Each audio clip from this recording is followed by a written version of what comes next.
ये तो मैं कर लूँगा अगर आप वो ना वो थोड़ा सा और अच्छा नहीं, एक सेकेंड।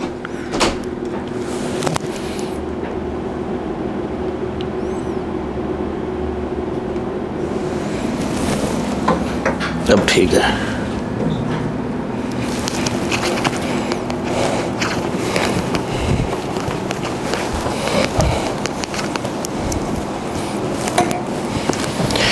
बिस्मिल्लाहिर्रहमानिर्रहीम।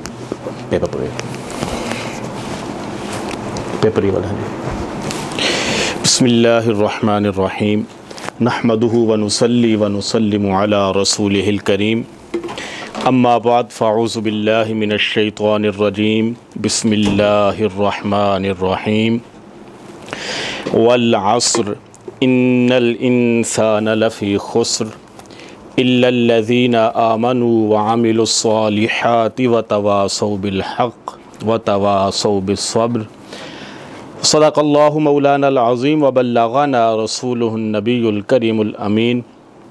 फ़क़ालल्लाहु तबारक व तआला फ़ी शानि हबीबिही सल्लल्लाहु तआला अलैहि वसल्लम इन्नल्लाह व मलाइकतहु युसल्लूना अलन नबी या अय्युहल्लज़ीना आमनू सल्लु अलैहि व सल्लिमू तस्लीमा। अस्सलातु वस्सलामु अलैका या सय्यदी या रसूलल्लाह व अला आलिका व अस्हाबिका या सय्यदी या हबीबल्लाह। अस्सलातु वस्सलामु अलैका या सय्यदी या रहमतल लिल आलमीन व अला आलिका व अस्हाबिका या सय्यदी या खातमन नबिय्यीन। अल्लाह रब्बुल आलमीन अहकमुल हाकिमीन की हम्द और सना और हुज़ूर पर नूर शाफ़ी यौमुन नुशूर सरवर कायनात मफ़ख़र मौजूदात ज़ीनत बज़्म कायनात ताजदार मदीना सरूर क़ल्ब व सीना हुज़ूर अलैहिस्सलातु वस्सलाम की बारगाह बेकस पनाह में दरूद व सलाम का नज़राना अर्ज़ करने के बाद मेरे इंतहाई वाजिबुल एहतराम जुमला मुअज़्ज़ज़ व मुहतशम सामीन किराम अस्सलामु अलैकुम व रहमतुल्लाहि व बरकातुहू। वालेकुम अस्सलाम व रहमतुल्लाह। सामीन एहतशाम, मैंने आपके सामने कुरान मजीद बुरहान रशीद की एक सूरह मुक़द्दसा तिलावत करने और आपने इसे समाअत फरमाने का सवाब हासिल किया। सूरह अस्र ये कुरान मजीद की मुख्तसर तरीन सूरतों में से एक सूरत है। ये बज़ाहिर तो एक छोटी सी सूरत है, लेकिन इमाम शाफ़ी अलैहिर्रहमा इस सूरत के बारे में फ़रमाते हैं कि अगर लोग इस सूरत के बारे में गौर व फ़िक्र करें तो ये सूरत ही उनके लिए दुनिया और आखिरत में काफ़ी किफ़ायत कर जाएगी। इनके इसके अंदर इतने मानी व मफ़हूम जो हैं वो समाये हुए हैं। अल्लाह रब्बुल आलमीन ने शाफ़ में वाला असर, असर से मुराद होता है वक्त, ज़माना। अल्लाह रब्बुल आलमीन ने फरमाया मुझे ज़माने की कसम। इमाम फ़खरुद्दीन राज़ी ने इसके बारे में 4 अक़वाल ज़िक्र किया है कि असर से मुराद क्या है। एक उन्होंने मुतलक़न ज़माना लिया है कि मुतलक़न ज़माने की कसम। एक उन्होंने असर से मुराद लिया है असर का वक्त, यानी कि जब हर शय का साया असली साया के अलावा 2 मिसल हो जाए तो असर का वक्त शुरू हो जाता है। तो अल्लाह रब्बुल आलमीन ने उस वक्त ख़ास की कसम खाई। तीसरा माना इमाम फ़खरुद्दीन राज़ी ने इससे ये लिया है कि असर से मुराद नमाज असर है। चूँकि नमाज असर के बाद बहुत कम वक्त रहता है कि इंसान काम पर भी जाता है और वो काम समेटने का वक्त होता है, तो वो चूँकि कम वक्त होता है तो इसलिए इंसान नमाज को क़ज़ा ना कर ले, इसलिए उस नमाज की कसम खाई कि नमाज असर की कसम। और नमाज असर के बारे में अल्लाह रब्बुल आलमीन ने एक दूसरे मकाम पर इरशाद फरमाया कि हाफ़िज़ू अला सलावात वस्सलातिल वुस्ता, कि तमाम नमाज़ों की हिफाजत करो, बिलखुसूस नमाज वुस्ता यानी नमाज असर की हिफाजत करो। और चौथा माना जो इससे इमाम फ़खरुद्दीन राज़ी ने मुराद लिया और वही एक सबसे बेहतरीन माना है, फरमाया कि असर से मुराद एक ख़ास ज़माना है और वह ज़माना है महबूब अलैहिस्सलातु वस्सलाम का ज़ाहिर ज़माना हयात। कि कसम है महबूब अलैहिस्सलातु वस्सलाम तेरे ज़माना हसीन की, क्योंकि वही एक ज़माना है जो सबसे हसीन ज़माना है। उसके अलावा ना पहले कोई ज़माना हसीन था ना उसके बाद कोई हसीन है।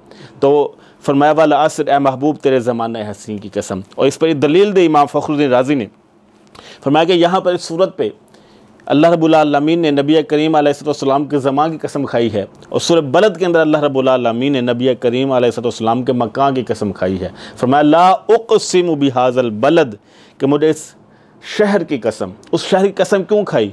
वहाँ पर बैतुल्लाह शरीफ है इसलिए कसम खाई, वहाँ पर सफ़ा मरवा है क्या इसलिए कसम खाई, वहाँ पर हज़रत इब्राहीम अलैहिस्सलाम के कदम लगे हैं क्या इसलिए कसम खाई, चाहे ज़मज़म है क्या इसलिए कसम खाई, और बहुत सारी फजीलतें हैं क्या इसलिए कसम खाई? मैं नहीं, कसम इसलिए खाई कि वह अंत हिल्लुम बिहाज़ल बलद, ए महबूब आप उस शहर में रहते हैं इसलिए उस शहर की कसम खाई है।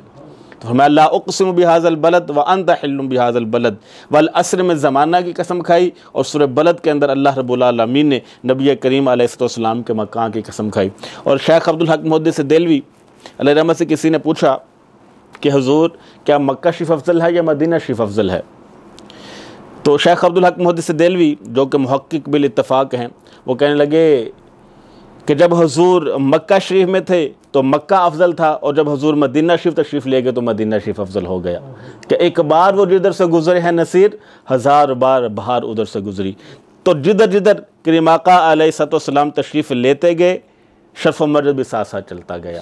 हुज़ूर मक्के में थे तो मक्का अफजल था, हुज़ूर मदीना शरीफ चले गए तो शरफ़ मर्द मदीना शरीफ को मिल गया।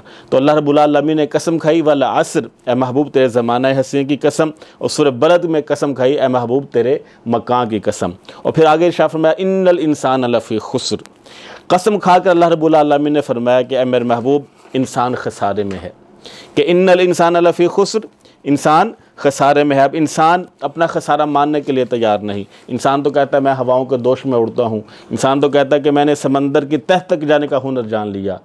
तो बुज़ुर्ग फरमाते हैं कि ये इंसानियत की मेराज नहीं है। अगर हवाओं के दोष में उड़ना कमाल है, वो तो परिंदे भी उड़ते हैं, और अगर समंदर के तह में चले जाना ये कमाल है, वो तो मछलियाँ भी कर लेती हैं। मैं असल खसारा इंसान का ये है कि इंसान से इंसानियत ख़त्म हो गई। और अगर ये इंसानियत थी तो सिर्फ महबूब करीम अलैहिस्सलाम के ज़माने में थी, कि जब एक गज़वा के मौका पर एक साहिब को प्यास लगी है तो अल अत्श की सदाएं लगा रहा है, तो पानी देने वाला उसके पास जाता है तो साथ वाले की आवाज़ आ जाती है आ अल अत्श। वो पहले वाला कहता है मुझे छोड़ो, मेरे साथी को पानी दे दो। जब दूसरे के पास पानी लेकर जाया जाता है तो तीसरे की आवाज़ आ जाती है आह अल अत्श, कि मुझे प्यास लगी है। वो पानी तीसरे के पास पहुंचाया जाता है, हत्ता कि 7 अफराद के पास पानी जाता है, और 7 के साथ यही कहते हैं कि मुझसे ज़्यादा तलब मेरे साथी को है। जब घूमकर पहले शख्स के पास आया जाता है तो उसकी रूह भी परवाज़ कर जाती है, दूसरे के पास, तीसरे के पास, हत्ता कि 7 अफराद के पास पानी ले जाया जाता है तो 7 के 7 अफराद इस दुनिया फ़ानी से रुखसत हो जाते हैं। तो फरमाया असल इंसानियत तो वो थी। आज इंसान जिस कामयाबी की बात करता है वो कामयाबी नहीं, असल खसारे में है। तो अल्लाह रब्बुल आलमीन ने तो कसम खाई कि इन्नल इंसान लफ़ी खुस्र, ए महबूब मुझे तेरे ज़माना हसीन की कसम, इंसान खसारे में है। एक शख्स कहने लगा कि मुझे खसारा समझ में नहीं आता कि खसारा किस चीज़ का नाम है। तो इस बात को इमाम गज़ाली अलैहिर्रहमत ने भी जिक्र किया है, इमाम फ़खरुद्दीन राज़ी ने भी जिक्र किया है, और भी बुज़ुर्गों ने जिक्र किया है कि बगदाद शहर में एक शख्स था कि जो फट्टे के ऊपर बर्फ़ लगाए बैठा था, और जो कहता था कि मुझे समझ नहीं आते कि इंसान खसारे में किस तरह है। तो वही शख्स उस बगदाद की गलियों से गुज़रा तो उसने देखा कि एक शख्स फट्टे के ऊपर बर्फ़ रख कर बेच रहा है और साथ ये आवाज़ लगा रहा इरहमू मन यज़ुब रअसु मालिही, क्या लोगों मुझ पर रहम खाओ, ये बर्फ़ ख़रीद लो, अगर आज तुमने बर्फ़ ना ख़रीदी तो मेरा सौदा जो है वो ज़ाया हो जाएगा। तो फरमाया कि ऐसे इंसान खसारे में है कि इंसान ये समझता है कि वो आगे की तरफ जा रहा है, बल्कि नहीं, वो पीछे की तरफ आ रहा है। जब उल्टी गिनती शुरू हो जाए तो मामला जल्दी ख़त्म हो जाता है। जब 50 से 49, 49 से 48, फिर 40, फिर 30, तो इसका मतलब यह है कि इंसान बजाय आगे की तरफ जाने के पीछे की तरफ जा रहा है। तो अल्लाह रब्बुल आलमीन ने जो ये फरमाया कि इंसान खसारे में है, सही खसारा इंसान का यही है कि वो बजाय आगे की जाने के पीछे की तरफ आ रहा है।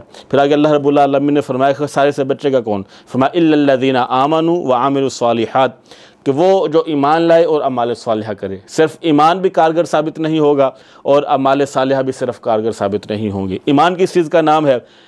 साहिब शरअ का जिक्र करते हैं कि तस्दीकुम बिमा जा बिन नबी सल्लल्लाहु अलैहि वसल्लम, कि हुज़ूर नबी करीम अलैहिस्सलाम के दामन से लिपट जाने का नाम ईमान है। हुज़ूर को जानने का नाम ईमान नहीं है, बल्कि हुज़ूर अलैहिस्सलाम को मानने का नाम ईमान है। जानता तो जानता हो तो वैसे भी कोई नहीं करीम आका अलैहिस्सलाम की ज़ात को। ख़ुद करीम आका अलैहिस्सलाम ने शाह फरमाया कि मेरे हकीकत को सिवाय मेरे रब के कोई भी नहीं जान सकता। तो फरमाया कि मुझे जानने का नाम नहीं बल्कि हुज़ूर अलैहिस्सलाम को मानने का नाम ईमान है। तो जो हुज़ूर को मानेगा वो दार इस्लाम में दाखिल होगा। एक शख्स जिसने ज़माने जाहिलियत में 360 बच्चियों को ज़िंदा दरगोर होने से बचाया था, वो करीम आका अलैहिस्सलाम की बारगाह में हाजिर होता है और जाकर अर्ज़ करता है कि या रसूलल्लाह सल्लल्लाहु अलैहि वसल्लम, क्या अब तो मैं ईमान ला चुका हूँ, मेरे ईमान लाने से पहले ज़माने कुफ्र में जो मैंने नेक अमाल किए थे क्या मुझे उनकी कोई जज़ा मिलेगी? तो करीम आका अलैहिस्सलाम ने फरमाया कि तुम्हें ईमान नसीब होगा, यही तुम्हारे अमाल की जज़ा है। कि अगर ज़माने कुफ्र में हमने अगर कोई काम किया है तो अगर उसकी जज़ा ईमान की सूरत में मिल जाए तो यही उसकी जज़ा है, वगरना जितने मर्जी कुफार जितने मर्जी अमाल करते रहें, अच्छे काम करते रहें, अल्लाह रब्बुल आलमीन फरमाता है इन्नल्लज़ीना काफ़रू व मातू वहुम कुफ़ार, कि वो लोग जो काफिर हैं और काफिर ही मर गए, फ़लन युक़बला मिन अहदिहिम मिल्उल अर्दि ज़हबा, फिर जब क़यामत का दिन होगा तो वो ज़मीन के बराबर भी सोना देना चाहेंगे बतौर फ़िदिया तो उनसे कबूल नहीं किया जाएगा। तो इसलिए ज़माने कुफ़र में जिसने अमाल किए होंगे अगर तो उसको ईमान की दौलत नसीब हो जाए तो समझ ले ये उसके अमाल की जज़ा है। तो ईमान सबसे आगे है, अगर ईमान नहीं है तो कुछ भी नहीं है। फिर फरमाया व आमिलुस सालिहात, ईमान भी हो, ईमान के साथ साथ अमाल सालिहा भी हो। हमें अमाल सालिहा करने की ज़्यादा सख्त ज़रूरत है। अल्लाह रब्बुल आलमीन की बारगाह में दुआ है कि अल्लाह रब्बुल आलमीन हमें ईमान के साथ साथ अमाल सालिहा करने की भी तौफ़ीक नसीब फरमाए। आमीन व आखिर दावा या अनिल हम्दुलिल्लाहि रब्बिल आलमीन। सुनता पढ़